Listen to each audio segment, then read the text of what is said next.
Hello बेटा, आज का जो टॉपिक है हमारा, वैसे जो एटॉमिक स्ट्रक्चर है वो कंप्लीट हो चुका है तुम्हारा। ठीक है, जो मेन टॉपिक था क्वांटम हमने पढ़ लिया है। इसके बाद एक टॉपिक आएगा तुम्हारा स्क्रोडिंजर। ठीक है, स्क्रोडिंजर इक्वेशन आती है बट वो हम पढ़ेंगे जब तुम थोड़ा मैथमेटिकल टूल्स पढ़ लोगे। और जो नीट के स्टूडेंट है, थोड़ा बेसिक मैथ तुम्हारी कंप्लीट हो जाए, थोड़ा उस पर काम करना स्टार्ट करोगे, उसके बाद लास्ट में पढ़ेंगे, क्योंकि पूरा का पूरा मैथमेटिक है वो। ठीक है, पूरा मैथ्स आएगी उसमें। बट बहुत से स्टूडेंट्स का डाउट था बेटा ब्लैक बॉडी को लेके। ठीक है, एक फोटो इलेक्ट्रिक इफेक्ट होता है, एक ब्लैक बॉडी है। तो दो टॉपिक हमारे बचे हैं एटॉमिक स्ट्रक्चर के अंदर। पहला मैंने बोला फोटो इलेक्ट्रिक इफेक्ट और दूसरा बोला ब्लैक बॉडी। ठीक है, ब्लैक बॉडी रेडिएशन। तो फोटो इलेक्ट्रिक इफेक्ट तो कुछ भी नहीं होता है। फोटो इलेक्ट्रिक इफेक्ट सिंपल सा है। अगर हम किसी मैटर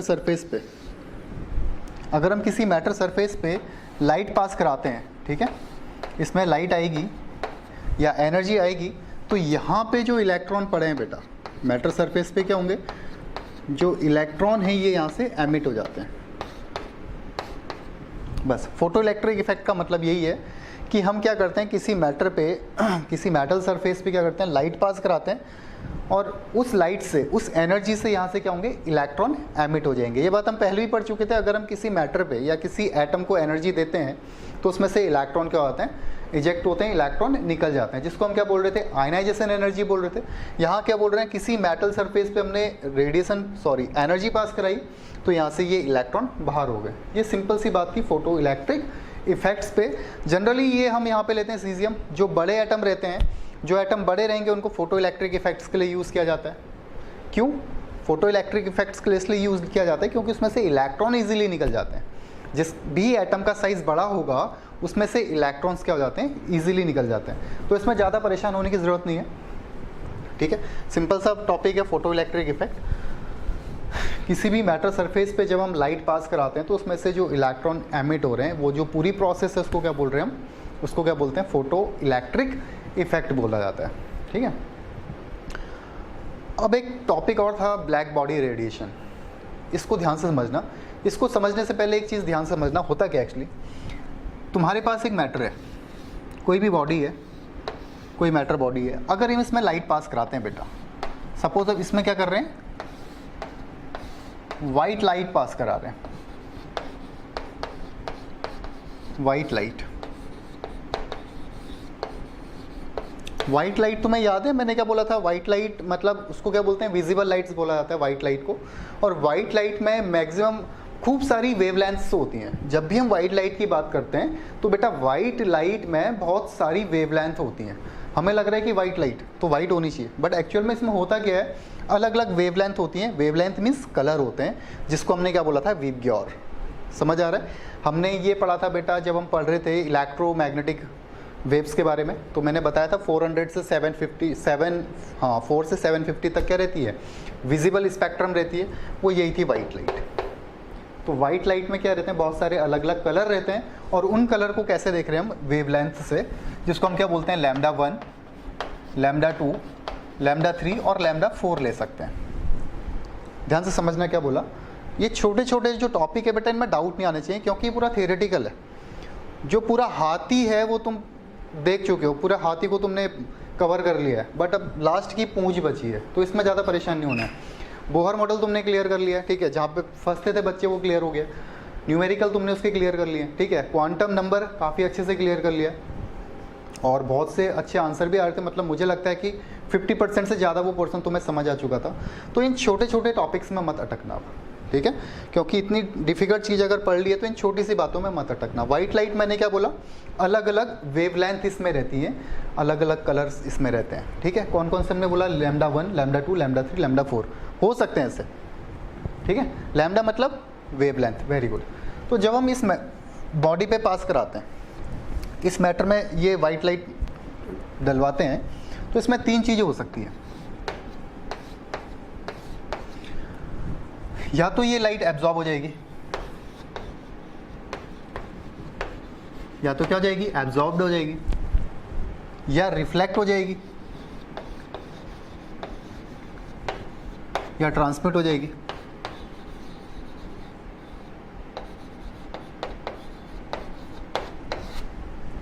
समझ आया? अगर हमने यहाँ से लाइट पास कराई किसी मैटर पे, किसी बॉडी पे, या तो वो एब्जॉर्ब होगी या रिफ्लेक्ट होगी या ट्रांसमिट हो जाएगी। इन तीनों में से कोई एक यहाँ पे फिनोमिना देखने को मिलेगा तुम्हें, एब्जॉर्ब, रिफ्लेक्ट या ट्रांसमिट।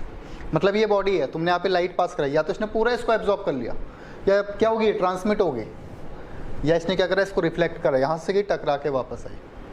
अब जो ये रिफ्लेक्टेड होगी यही कलर हमें दिखाई देता है, यही हमें क्या होगा, कलर दिखेगा। किसी भी मैटर का कलर यहीं से दिखता है।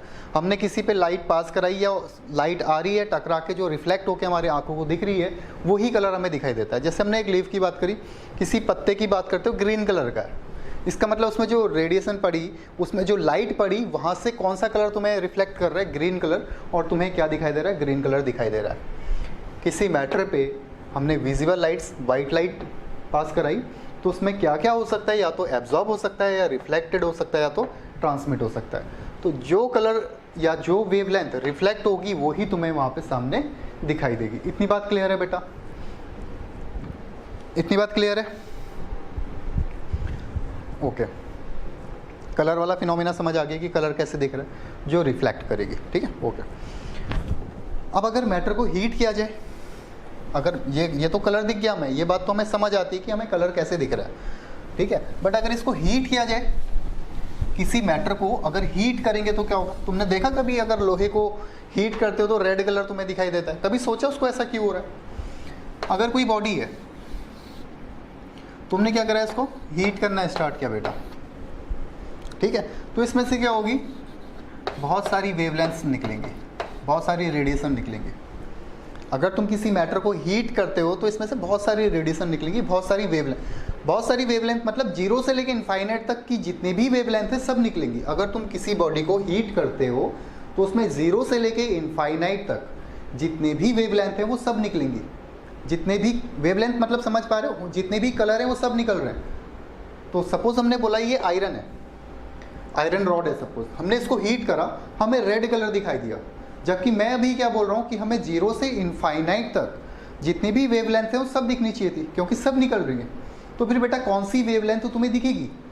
तुम्हें वो वेवलेंथ दिखेगी जो मैक्सिमम एमिट हो रही है। समझ पाए? तुम्हें केवल वही वेवलेंथ दिखेगी बेटा जो मैक्सिमम अमाउंट में क्या हो रही है, एमिट हो रही है। ध्यान से समझना मैं क्या बोल रहा हूँ। मैंने दो चीज़ तुम्हें बताई, पूरा चैप्टर हम कंप्लीट कर चुके हैं, इसलिए मैं जो छोटी सी टॉपिक्स हैं इनको बता रहा हूँ तुम्हें। कोई भी मैटर में अगर वाइट लाइट पास कराते हैं, या तो वो एमिट होगी, या तो लाइट को एब्जॉर्ब करेगा, ठीक है, या ट्रांसमिट करेगा, या क्या करेगा, रिफ्लेक्ट। तो जो भी कलर रिफ्लेक्ट होता है वही हमें दिखाई देता है। पहली बात, यहाँ पे कोई दिक्कत नहीं होनी चाहिए, समझ आ गया। सेकंड चीज़ कह रहा हूँ मैं, अगर किसी बॉडी को हीट करते हैं, ठीक है, तो उसमें से जीरो से लेके इनफाइनाइट तक की जितनी भी वेवलेंथ है वो सब क्या होती है, यहाँ से एमिट होती है। बट हमें एक फिक्स कलर दिखाई देता है, वो कलर वो होता है जो मैक्सिमम अमाउंट पे, जो वेवलेंथ मैक्सिमम अमाउंट में एमिट हो रही है, हमें केवल वही वेवलेंथ दिखाई देगी। जैसे हमने लोहे को गर्म करा, रेड कलर दिखाई दिया, इसका मतलब वो रेड कलर सबसे ज़्यादा एमिट कर रहा है, उसकी वेवलेंथ सबसे ज़्यादा है, किसकी, रेड की। ठीक है, धीरे धीरे अगर तुम देखोगे उसको ठंडा करने रखते हो, कूलिंग करते हो, तो तुम्हें दिखेगा उसका कलर फिर से चेंज हो रहा है, ब्लू कलर का हो रहा है।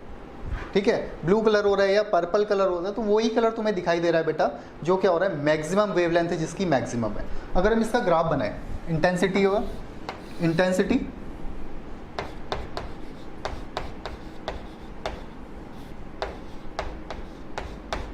इंटेंसिटी और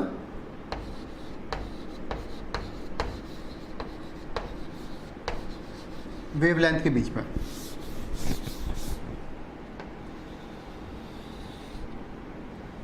किसके बीच में बना रहे हैं, इंटेंसिटी। यहां पे लिख देता हूं,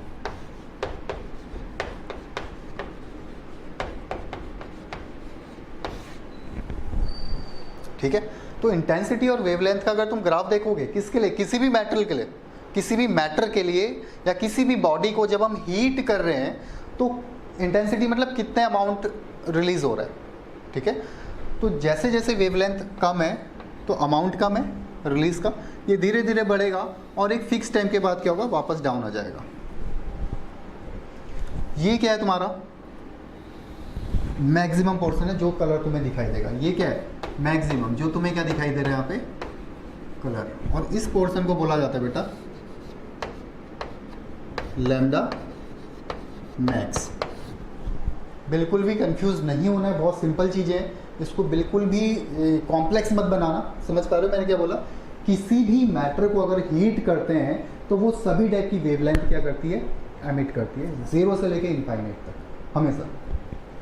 इंटेंसिटी और किसके बीच में हमने ग्राफ प्लॉट किया है? इंटेंसिटी और वेवलेंथ के बीच में हमने ग्राफ प्लॉट किया है, ठीक है। तो ये तुम्हें बता रहा है कि कितना अमाउंट रिलीज होगा। इंटेंसिटी मतलब कितना अमाउंट रिलीज हो रहा है, और ये क्या है? वेवलेंथ, लैम्डा, ठीक है। ये क्या है? इसकी वेवलेंथ है। कितना अमाउंट रिलीज होगा? किसका? वेवलेंथ का। तो जैसे ही वेवलेंथ कम है तो अमाउंट कम है, धीरे धीरे इंटेंसिटी बढ़ी, और एक फिक्स टाइम पे क्या हुआ? मैक्सिमम हुआ, और जब मैक्सिमम होगा वो कलर तुम्हें दिखाई देगा, ठीक है। जो मैक्सिमम रहेगा वही कलर तुम्हें दिखाई देगा। फिर क्या हुआ? धीरे धीरे डाउन आएगा, बट ये कभी भी 0 में नहीं आएगा।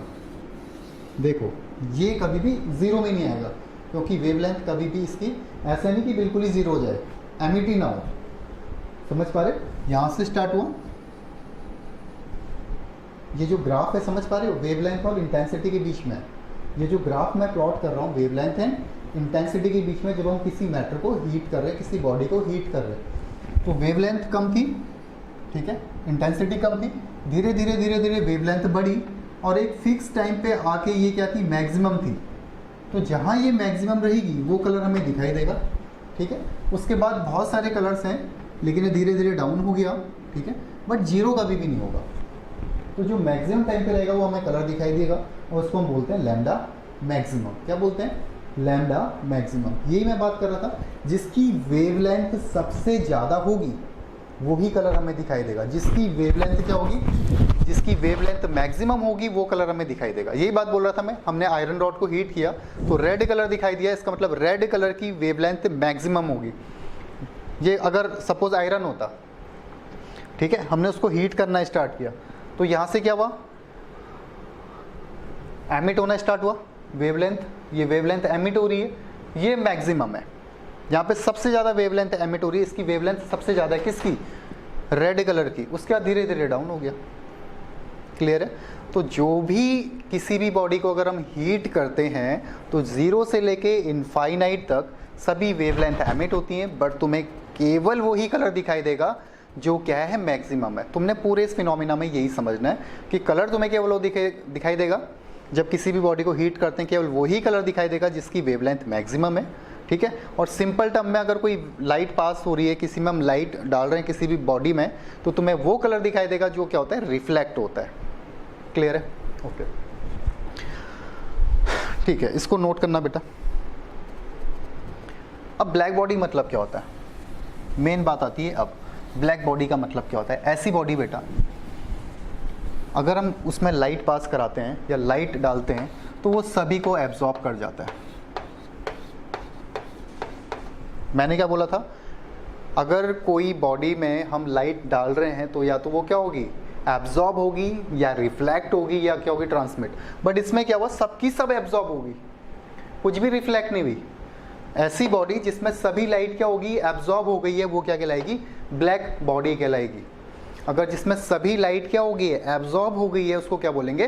ब्लैक बॉडी बोलेंगे। क्लियर है? वापस सुन लो, ऐसी बॉडी जिसमें सभी लाइट एब्जॉर्ब हो जाती है उसको ब्लैक बॉडी कहते हैं। सिंपल सी बात है, इसमें कुछ भी ज़्यादा डिफिकल्ट नहीं।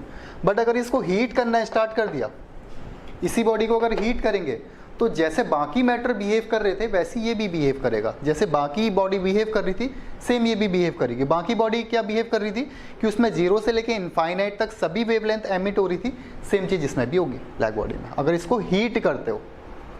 ठीक है, अगर हीट करोगे तो क्या रहेगा? सभी बाकी मैटर जैसा बिहेव करेगी। दो चीज़ें समझ आई। एक नॉर्मल बॉडी मैंने तुम्हें बताई कि उसमें लाइट एब्जॉर्ब हुई, एमिट हुई, ट्रांसमिट हुई। ब्लैक बॉडी में केवल और केवल एब्जॉर्प्शन हुआ, ठीक है। बट अगर हीट करेंगे तो दोनों का बिहेव सेम रहेगा, ठीक है। ये तो तुम्हारा प्रैक्टिकल था। थ्योरेटिकल वैल्यू ब्लैक बॉडी के लिए जो निकली थी बेटा वो ये थी। थ्योरेटिकल वैल्यू ये थी। थ्योरेटिकल वैल्यू का ग्राफ कुछ ऐसा आया। ये जो कर्व बना रखा है थ्योरेटिकल का ये था। जब थ्योरेटिकल वैल्यू निकाली गई इसकी, जो नोट्स बने थे, जो थ्योरेटिकल वैल्यू इसकी निकाली गई किसकी? ब्लैक बॉडी के लिए, जब लैम्डा एमिट हो रहा है, ठीक है, इंटेंसिटी और वेवलेंथ के बीच में, तो ये ग्राफ मिला। तो देखो किसी किसी पॉइंट पे तो सेम है, अगर कोई पॉइंट अगर हम देखेंगे अपन, जैसे देखो ये पॉइंट से अगर तुम देखोगे ग्राफ नीचे जा रहा है दोनों का, ये भी नीचे जा रहा है, सॉरी इतना नीचे नहीं होगा, 0 में कभी नहीं होगा, ठीक है, ये भी नीचे जा रहा है और ये भी नीचे जा रहा है। बट इससे ऊपर अगर देखोगे, जब वेवलेंथ मिनिमम थी तो बहुत ज़्यादा वेरिएशन दिखा, जब वेवलेंथ मिनिमम थी तो वेरिएशन देखो, समझ पा रहे हो?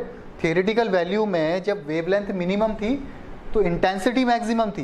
इंटेंसिटी क्या थी उस टाइम पे? मैक्सिमम। जबकि जो नॉर्मल वैल्यू थी, जो एक्सपेरिमेंट करके निकली थी, जब वेवलेंथ मिनिमम थी तो इंटेंसिटी भी मिनिमम थी। क्लियर है? तो यहाँ से समझ आया था कि जो पार्टिकल्स ऑफ लाइट है, सॉरी जो लाइट है वो वेव के साथ साथ पार्टिकल नेचर भी शो करती है।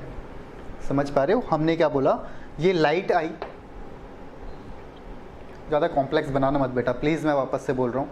हम अभी तक पूरी में 2 ही चीज़ें पढ़ी हैं कि मैटर, सिंपल बॉडी की बात करेंगे तो उसमें 2 फिनोमिना 3 फिनोमिना होते हैं, या तो वह एब्जॉर्ब करेगा या रिफ्लेक्ट करेगा या क्या करेगा, ट्रांसमिट करेगा। ब्लैक बॉडी के केस में क्या होता है, वो केवल एब्जॉर्ब करता है। ठीक है, नॉर्मल बॉडी और ब्लैक बॉडी को दोनों को अगर हीट करोगे तो वो 0 से लेके इनफाइनाइट तक सभी वेवलेंथ को एमिट करेगी और तुम्हें वो वेवलेंथ दिखाई देगी जो मैक्सिमम होगी। इतनी बात समझ आती है?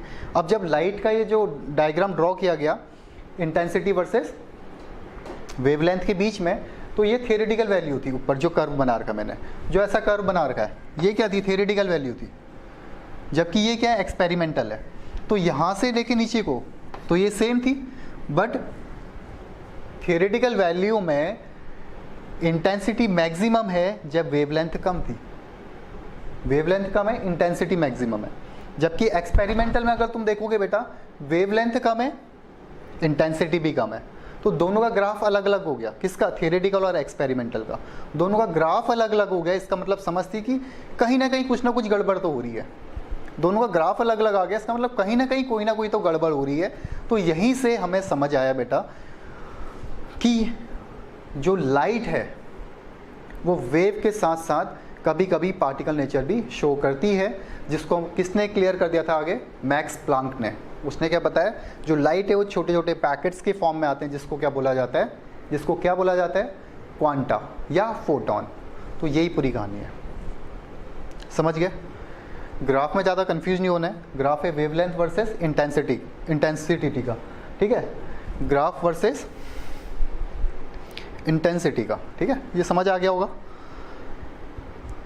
इंटेंसिटी का मतलब है कितना अमाउंट रिलीज हो रहा है वेवलेंथ की, या कितना अमाउंट रिलीज हो रहा है वो कलर, ठीक है, जो तुम्हें दिखाई दे रहा है यहाँ पे। या वेवलेंथ की बात करें तो वही कलर दिखाई देगा जो मैक्सिमम है।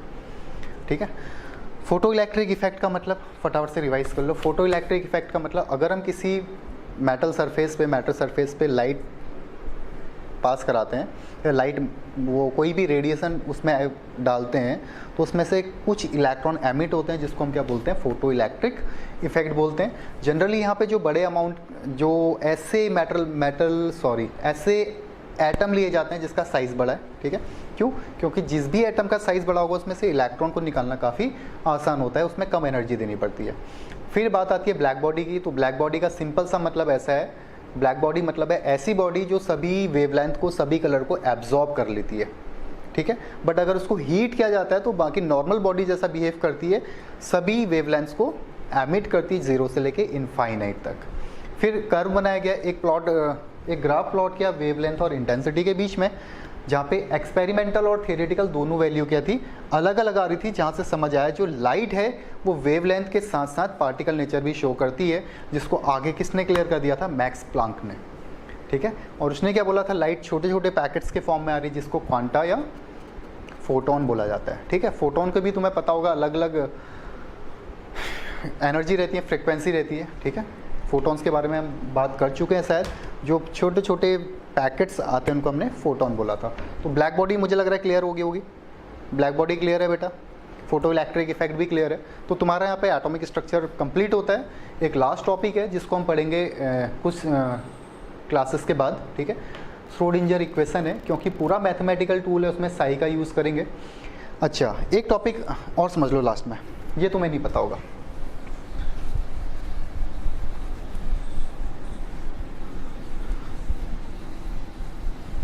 नोड के बारे में बेटा, ठीक है। एक आता है, जैसे मैं तुम्हें बताया था एक बार जब हम जनरल केमिस्ट्री पढ़ रहे थे, वहाँ पे नोड के बारे में बात कर रहे थे अपन कि नोड क्या होता है। ऐसी एरिया जहाँ पे, नोड के बारे में क्या बात कर रहे थे बेटा, नोड किसको बोलते हैं, देखो जैसे पी ऑर्बिटल था, ठीक है, तो पी ऑर्बिटल के इस पोर्शन को क्या बोल रहे थे अपन, नोड बोल रहे थे। मतलब नोड मतलब ऐसी एरिया, ऐसा प्लेस जहाँ पे इलेक्ट्रॉन्स प्रेजेंट नहीं होते हैं, प्रोबेबिलिटी जिसकी क्या होती है, 0 होती है, ठीक है। जब भी हम एटम की बात करते हैं बेटा, एटम, अब तुम काफ़ी चीज़ें जान चुके हो एटम के बारे में, ठीक है, बट इलेक्ट्रॉन्स, अब हमें पता है इलेक्ट्रॉन वेव नेचर पे डिपेंड करता है, पार्टिकल नेचर भी शो करता है और वेव नेचर। इलेक्ट्रॉन के जितने भी मूविंग पार्टिकल्स हैं वो दोनों नेचर शो करते हैं, wave nature and particle nature. तो अगर इलेक्ट्रॉन वेव नेचर शो करता है तो हम बेटा बता नहीं सकते हैं कि एग्जैक्ट वो कहाँ पे है। तो किसके बारे में बात करते हैं हम, प्रोबेबिलिटी के बारे में, कि यहाँ हो सकता है।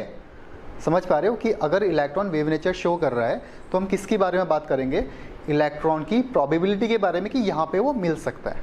ओके, तो ऐसा प्लेस जहाँ पे इलेक्ट्रॉन्स प्रेजेंट ही नहीं होता है उसको हम क्या बोलते हैं, नोड बोलते हैं। ये जो वीडियो अभी तुम देख रहे हो बेटा, आज लास्ट क्लास की एटॉमिक स्ट्रक्चर की लास्ट क्लास है, तो हो सकता है थोड़ी बड़ी बन जाए, तो इसको तुम ब्रेक करके देख सकते हो। पहली की जो वीडियो बना रखी मैंने 10-12 मिनट की, फोटो इलेक्ट्रिक और ब्लैक बॉडी, उसमें ज़्यादा कुछ भी नहीं है, थियोरेटिकल है, क्वेश्चंस भी जनरली बनते नहीं है, बट यहाँ से क्वेश्चन पूछे जाएंगे बेटा। तो पॉसिबल हो तो पहली कुछ टाइम वेट करके इसको फिर वापस से देखना, ठीक है, एकदम फ्रेश माइंड से। नोड मतलब होता है ऐसी एरिया जहाँ पे इलेक्ट्रॉन्स प्रेजेंट नहीं होते हैं, ठीक है। अब नोड होते हैं बेटा 2 टाइप के, ये बात तो तुम्हें पहले से ही पता थी। इनको क्या बोला जाता है, बताएगा कोई? जो पी मैंने ऊपर और नीचे बनाया था बलून शेप के, इनको क्या बोला जाता है, लोब।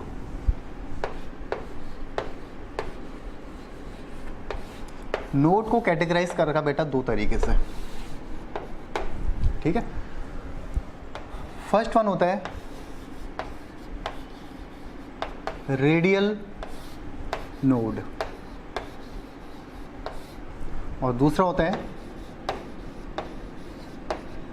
Angular node. नोड मतलब तो समझ आता है, ऐसा एरिया जहाँ पे इलेक्ट्रॉन्स की फाइंडिंग प्रोबेबिलिटी क्या होती है, 0 होती है, जहाँ पे इलेक्ट्रॉन्स प्रेजेंट नहीं होते हैं उसको बोला जाता है नोड। ऑर्बिटल्स किसको बोला जाता है, जहाँ पे इलेक्ट्रॉन्स फाइंडिंग प्रोबेबिलिटी क्या होती है, मैक्सिमम होती है, उसको ऑर्बिटल बोलते हैं। जहाँ पे इलेक्ट्रॉन के मिलने की प्रोबेबिलिटी मैक्सिमम होगी उसको क्या बोलेंगे बेटा, ऑर्बिटल बोलेंगे। और जहाँ पे इलेक्ट्रॉन की मिलने की प्रोबेबिलिटी 0 होगी उसको क्या बोला जाता है, नोड बोला जाता है, ठीक है। पहली क्लासेस में तुमने जब स्टार्टिंग में तुम्हें जनरल केमिस्ट्री बता रहा था, वहाँ पे थोड़ी बहुत तुम्हें बात पता चल गई थी कि नोड किसको बोल रहे हैं, हमने बात भी करी थी, बट आज मैं पूरा डिटेल में समझा रहा हूँ जो क्वेश्चंस बनते हैं नोड के। रेडियल नोड और एंगुलर नोड 2 टाइप के नोड हैं, ठीक है। किसको हम रेडियल नोड बोल रहे हैं या किसको एंगुलर नोड बोल रहे हैं, कैसे हम ये निकालेंगे, इसके लिए सिंपल से फॉर्मूले आते हैं, और टोटल नंबर ऑफ नोड के फॉर्मूले भी कभी कभी तुमसे पूछ ले जाते हैं, ठीक है। तो सबसे पहले देखो बेटा, रेडियल नोड को क्या बोलेंगे। अगर रेडियल नोड आ गया, जैसे हमसे बोला, ये देखना ध्यान से,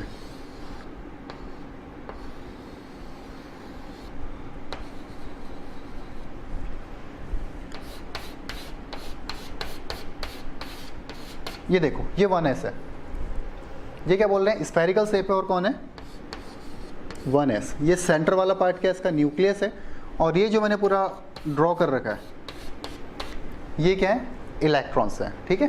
किसकी बात कर रहा हूँ, 1s की। अब बात कर रहे हैं हम 2s की। ये इसका न्यूक्लियस है और इसमें क्या है, इलेक्ट्रॉन्स है।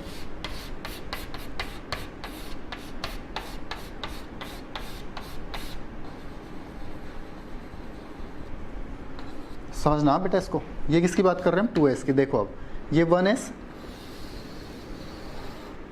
ये 2s है,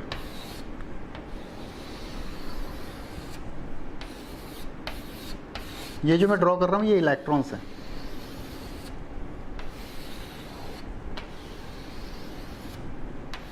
ये बेटा 2s। अब बात करते हैं 3s की।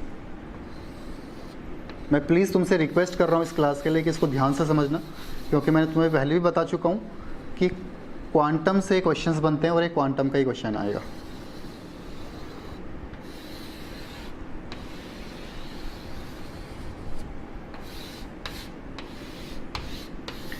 केमिस्ट्री डेली की डेली पढ़नी है बेटा, थोड़ा थोड़ा टाइम निकाल के डेली पढ़ना उसको, ठीक है। ऐसा नहीं कि जब तुम्हारा मूड कर रहा है तब मुँह उठा के बैठ गए हो, ठीक है। कभी लेट के पढ़ रहे हो, कभी सो के पढ़ रहे हो, ऐसा मत करना। तो डेली के डेली नोट्स बनाने हैं उसके, ठीक है। और ये चैप्टर मुझे लगता है कि अब काफ़ी आसान हो गया होगा तुम्हारे लिए, क्योंकि बहुत इजीली 40 से 42 लेक्चर तुम्हारे इसके लिए आ गए, 30 से तो ऊपर ही आ गए लेक्चर, ठीक है। तो काफ़ी इजी होगा। तो ये 1s है, ये 2s है, ये 3s है। मैं बात कर रहा हूँ रेडियल नोट की। देखो, जब हमने s की बात करी थी, s स्फेरिकल शेप का होता है, ये बात तुम्हें पता है। s क्या होता है? स्फेरिकल होता है, स्फेरिकल है। s स्फेरिकल, s स्फेरिकल, ठीक है। बट जब हम 2s की बात करते हैं बेटा, 2s ऐसा कुछ दिखता है। Probability of electron, finding of probability electron क्या है? न्यूक्लियस के यहाँ पे पास में तो मैक्सिमम है, यहाँ पास में मैक्सिमम है, लेकिन तुम अगर ध्यान से देखोगे बीच में इलेक्ट्रॉन है ही नहीं बेटा, यहाँ इस पोर्शन में इलेक्ट्रॉन नहीं है। फिर क्या है? फिर कुछ इलेक्ट्रॉन्स है। यहाँ देखो, ये न्यूक्लियस है, यहाँ इलेक्ट्रॉन है, बीच में क्या हो गया? ये पोर्शन वो है जहाँ पे इलेक्ट्रॉन्स नहीं है। फिर क्या आया? इलेक्ट्रॉन आए, ये 2s बना, ठीक है। फिर बीच में पूरा का पूरा क्या हो गया? गैप हो गया। फिर ये क्या है? फिर इलेक्ट्रॉन्स आए। एक बार आराम से रिलेट करो बेटा इसको। ये 1s, ये 2s, ये 3s, 3s, 2s, s, 3 की 3 क्या है? स्फेरिकल है। 3 के 3 क्या है? स्फेरिकल है। तो क्या 1s में तुम्हें कोई ऐसी एरिया दिख रही है जहां पे इलेक्ट्रॉन्स प्रेजेंट नहीं है? कोई ऐसी एरिया दिखाई दे रही है जहां पे इलेक्ट्रॉन्स प्रेजेंट नहीं है बेटा? नहीं, ऐसा कुछ भी एरिया नहीं है, पूरे में इलेक्ट्रॉन्स प्रेजेंट है, ठीक है। इसमें देखो रेडियल, इसको बोलते हैं रेडियल है। 2s में देखो, यहाँ इलेक्ट्रॉन्स है, यहाँ इलेक्ट्रॉन्स है, बट बीच में एक पोर्शन ऐसा है जहां पे इलेक्ट्रॉन्स प्रेजेंट नहीं है, ये इन दोनों के बीच में। समझ आया?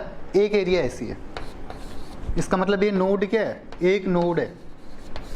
यहां देखो 3s में कितनी एरिया ऐसी? 1 और 2, कितने नोड हैं? 2 नोड हैं। 1 में एक भी नोड नहीं है। 2 में कितने नोड है? 1। 3 में कितने हैं? 2। इसका मतलब 4 में कितने नोड होंगे? 3। 4 में कितने नोड होंगे? 3। 1s में कुछ भी नहीं है। 2s में कितना है? 1 रेडियल नोड। 3s में कितने रेडियल है? 2 रेडियल नोड। इसका मतलब 4s में कितने रेडियल नोड होंगे? 3 रेडियल नोड होंगे। तो इसको नोट डाउन करना बेटा, ये तुम्हारा रेडियल नोड है, ठीक है। ये क्या है? Radial node. इसके लिए फॉर्मूला होता है n-l-1। Very very important, direct पूछा जाएगा तुमसे, डायरेक्ट पूछा जाएगा रेडियल नोड का फॉर्मूला n-l-1। अब n और l क्या है? मैंने तुम्हें बोला था क्वांटम नंबर के अंदर पढ़ रहे थे अपन, n और l क्या है यहाँ पे? n प्रिंसिपल है, l एजिमुथल है। प्रिंसिपल और एजिमुथल इसमें रख के देखते हैं बेटा। इसको देखो, ये बोला गया 1s, यही था। 1s के लिए n क्या होगा? 1। l क्या होगा? 0, क्योंकि 0 l, अगर यहाँ पे s दिया है तो s का मतलब क्या होता है? l0, ठीक है। और वहाँ पे क्या? -1। तो फॉर्मूले, इस फॉर्मूले में रखो इसको, 1 -0 -1, तो कितना हो गया? 0। समझ आया क्या बोल रहा हूं मैं? रेडियल नोड का फॉर्मूला है n-l-1। n principal, l azimuthal और 1 तो तुम्हारा 1 होता ही है, ठीक है। इसमें तुमने रखा 1s के लिए, तो 1s में जो n होगा वो क्लियरली दिख रहा है 1 है। s का मतलब क्या होता है? l0, तो तुमने ये वैल्यू रखी 1 -0 -1, तो वैल्यू कितनी आई? 0। क्लियर है बेटा बात? 2s के लिए रख के देखो, अब यहाँ पे 2 रखोगे, 2s के लिए क्या होगा? यहाँ पे रखता हूँ नीचे, 2 माइनस किसकी बात कर रहे हैं? 2s की। तो l क्या होगा यहाँ पे? 0 -1, तो वैल्यू कितनी आई बेटा? 1। ऐसे 3s के लिए निकाल सकते हो। 3s के लिए कितना आ जाएगी वैल्यू? 2। तो रेडियल नोड का जो फॉर्मूला है वो क्या होगा बेटा इसमें? n-l-1, ठीक है। और जो एंगुलर नोड होता है इसका फॉर्मूला होता है l। एंगुलर नोड का फॉर्मूला क्या होता है? l, ठीक है। तो तुमसे कभी पूछा जा सकता है कि रेडियल नोड बताइए, ठीक है, क्या पूछा जा सकता है, रेडियल नोड बताओ, और कभी पूछा जा सकता है एंगुलर नोड बताओ। तो रेडियल नोड तो ऐसे निकाल लोगे, ध्यान से देख लो इसको, रेडियल नोड निकालने का तरीका क्या है, n माइनस एल माइनस 1, और एंगुलर नोड के लिए क्या है, केवल l। जैसे तुमसे पूछ लिया 2p में बताओ, 2p के अंदर एंगुलर नोड बताओ, 2p में एंगुलर नोड बताओ, तो 2p में n क्या होगा बेटा 2, l क्या होगा 1, तो इसका एंगुलर नोड क्या हो जाएगा 1, एंगुलर नोड क्या हो जाएगा इसका 1। समझ आया, काफ़ी इजी है, समझ आ गया। तो रेडियल नोड का फॉर्मूला है n माइनस एल माइनस 1, और एंगुलर नोड का फॉर्मूला है l। क्लियर है, ज़्यादा डिफिकल्ट तो है नहीं है। दोनों को नोट करो और इसके आगे लिख लेना वेरी वेरी इंपॉर्टेंट। नोड मतलब मैंने तुम्हें पहली या दूसरी क्लास में ही बता दिया था जब हम जनरल केमिस्ट्री पढ़ रहे थे। नोड ऐसी एरिया है जहाँ पे फाइंडिंग ऑफ इलेक्ट्रॉन की प्रोबेबिलिटी क्या होती है, 0 होती है। ठीक है, इसके बाद एक टॉपिक आएगा वापस से तुम्हारा टोटल नंबर ऑफ नोड। इसके बाद क्या आएगा, टोटल नंबर ऑफ नोड।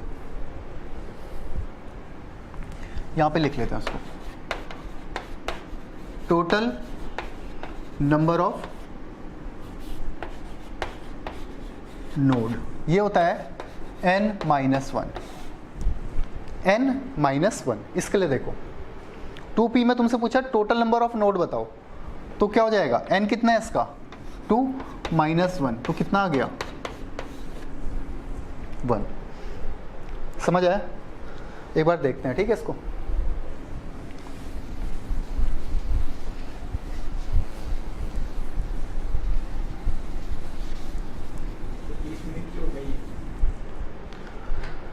देखो, रेडियल नोड हो गया, एंगुलर नोड हमने क्या बोला L, ठीक है, और टोटल नंबर ऑफ नोड का फॉर्मूला क्या बोला हमने, total number of node n minus 1। बेटा प्लीज मैं तुमसे रिक्वेस्ट कर रहा हूं ये बात की कि ये तीनों ही फॉर्मूले तुम्हें बाय हार्ट होनी चाहिए। ठीक है, क्योंकि यहीं से क्वेश्चन आते हैं, और छोटे छोटे क्वेश्चंस में जब 4 मार्क्स जाते हैं तो बहुत बुरा लगता है। ठीक है, तुम्हें भी बुरा लगता है, हमें भी बुरा लगता है कि इतनी मेहनत के बाद भी अगर मार्क्स नहीं आते हैं बच्चे के। देखो तुमसे पूछा गया है 2p में रेडियल नोड बताओ, तो रेडियल तो इसमें होगा नहीं, ऐसा कोई बनता नहीं है। ठीक है, तो भी ट्राई कर लेते हैं, n2 l1, n2 l1 फॉर्मूले के अंदर रखो, 2 minus 1 minus 1 minus minus plus 0, तो रेडियल नोड तो इसमें होगा ही नहीं। क्लियर है, एंगुलर नोड निकालो। एंगुलर नोड क्या है इसका, 2p में n2 है, l1 है, तो अगर l1 है तो रेडियल नोड एंगुलर नोड कितना हो जाएगा 1। बेटा ट्राई करना है इसको, बार बार ट्राई करना, बहुत इजी है, और 4 मार्क्स डायरेक्ट आ जाएंगे यहाँ से। ठीक है, 4 मार्क्स डायरेक्ट आ जाएंगे, तो इसको थोड़ा ट्राई करना। एंगुलर नोड भी निकल गया, रेडियल नोड भी निकल गया, टोटल नोड निकालो अब, n माइनस 1, n क्या है यहाँ पे 2, टोटल, इसको हटा ही देता हूँ, समझ लेना कि टोटल नोड की बात कर रहे हैं, n माइनस 1, तो कितना हो जाएगा 2 माइनस 1, क्या आंसर आ गया 1। यहाँ पे था नहीं, रेडियल नोड इसका बना नहीं, एंगुलर नोड 1 है, तो टोटल नोड कितना हो गया 1। समझ आता है बेटा, रेडियल नोड का फॉर्मूला क्या है, n minus L minus 1, angular node का फॉर्मूला क्या है l, और टोटल नंबर ऑफ नोड कैसे निकालोगे, n माइनस 1। नोड होता क्या है, ऐसी एरिया जहाँ पे इलेक्ट्रॉन्स की फाइंडिंग प्रोबेबिलिटी क्या होगी 0 होगी। ऑर्बिटल क्या होता है, जहाँ पे इलेक्ट्रॉन्स की फाइंडिंग प्रोबेबिलिटी क्या होगी, मैक्सिमम होगी। ठीक है, मैं वापस से बोल रहा हूँ बेटा, ये को इस जो टॉपिक्स पढ़ रहे हैं अभी नोड को बिल्कुल डिटेल में पढ़ना। ये लास्ट टॉपिक है तुम्हारी आज का, एटॉमिक स्ट्रक्चर का लास्ट टॉपिक है। ठीक है, जो 2 टॉपिक बचे थे तुम्हारे, फोटो इलेक्ट्रिक इफेक्ट और ब्लैक बॉडी रेडिएशन, वो भी मैंने तुम्हें बता दिया है। ज़्यादा उससे क्वेश्चन बनेंगे नहीं, लेकिन नोड के क्वेश्चन 100% आएंगे। अब पूछा गया 3s में रेडियल नोड बताओ, जल्दी जल्दी से आंसर करो। 3s में रेडियल नोड, तो सिंपल सी बात, अगर 3s लिखा है तो 2 ही होंगे, 3 है तो रेडियल नोड कितने होंगे 2, 4 होंगे तो कितने होंगे 3। ट्राई कर लो, n माइनस एल माइनस 1, किसकी बात कर रहे हैं, रेडियल नोड की। n क्या रहेगा तुम्हारा 3, तुम्हारा मतलब हम सबका, ठीक है। n3 L0 3s बन गया, ओके। 3 माइनस 0 माइनस 1, कितना आंसर आ गया 2। यही बोला था मैं, 3s अगर दिया गया है 3s नोड होंगे 2। कौन से 2 नोड? रेडियल नोड, क्योंकि वो बीच में तुम्हें 2 खाली पोर्शंस दिखाई देंगे। क्या निकालना है? एंगुलर नोड, एंगुलर नोड, ठीक है। एंगुलर नोड निकालोगे तो क्या आ जाएगा? L क्या है इसका? 0, इसका मतलब क्या आ गया इसका answer? 0। Total number of node, total number of node. बेटा मैं उम्मीद कर रहा हूं कि तुम्हें समझ आ रहा होगा, ठीक है। मैं उम्मीद कर रहा हूं कि तुम्हें समझ आ रहा होगा। n माइनस 1, n क्या है? 3, 3 माइनस 1 कितना हो गया? 2। यहाँ 0 था, यहाँ 2 था, दोनों को ऐड कर दो, कितना आ गया? 2। ईजी है बेटा। तो तुम्हारा एटॉमिक स्ट्रक्चर आज कंप्लीट होता है बेटा, ठीक है। इससे रिलेटेड जितने भी क्वेश्चंस हैं वो तरीके से करो, और मुझे लगता है कि हमने पहला चैप्टर बहुत अच्छे से क्लियर कर लिया है। कभी भी अगर तुम्हें ऐसा लगता है कि थोड़ा डाउन हो रहे हो, तो सबसे पहले स्टडी का तरीका बनाओ बेटा। आज की क्लास वैसे ही काफ़ी लंबी हो गई है, फिर मैं लेक्चर दे रहा हूँ, इसके लिए पहले सॉरी बोल रहा हूँ। बट देखो, जो तुम्हारी पढ़ाई करने का तरीका है, कभी कभी तुम्हें लग रहा होगा कि अरे मज़ा नहीं आ रहा पढ़ने में, ठीक है। काफ़ी स्टूडेंट्स को लग रहा होगा, ठीक है, या पढ़ते पढ़ते एकदम बोर हो जा रहे होगे, ठीक। तो कैसे भी करके अपने को मोटिवेट रखो बेटा, कैसे भी करके अपने को क्या करना है? एकदम मोटिवेट रखना है। मतलब कभी भी तुम्हें लग रहा है कि थोड़ा ढीले हो रहे हो, तो अपने को मोटिवेट रखो। सबसे पहले शेड्यूल बनाओ, जहाँ पे भी तुम बैठते हो स्टडी टेबल के आसपास, मैंने तुम्हें बताया था वहाँ पे तुम्हारी कोई ना कोई फॉर्मूले लगे रहने चाहिए, पीरियोडिक टेबल होनी चाहिए सिस्टमैटिक तरीके से, ठीक है।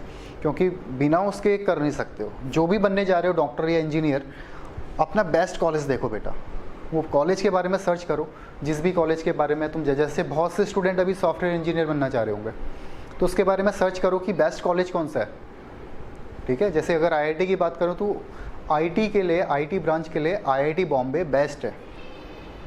अपना 2018 के आसपास, या 2018 या 19 में शायद, 2018 में जो उसकी रैंक क्लोज हुई थी, ऑल इंडिया रैंक जिसकी 1 थी, 1 to 59, मतलब 17-18 लाख बच्चे उस टाइम पे बैठे थे। 1 से लेके 59, 1 to 59 तक के जो स्टूडेंट थे, उन्हीं को एडमिशन मिला था बस आईआईटी बॉम्बे में। समझ पा रहे हो?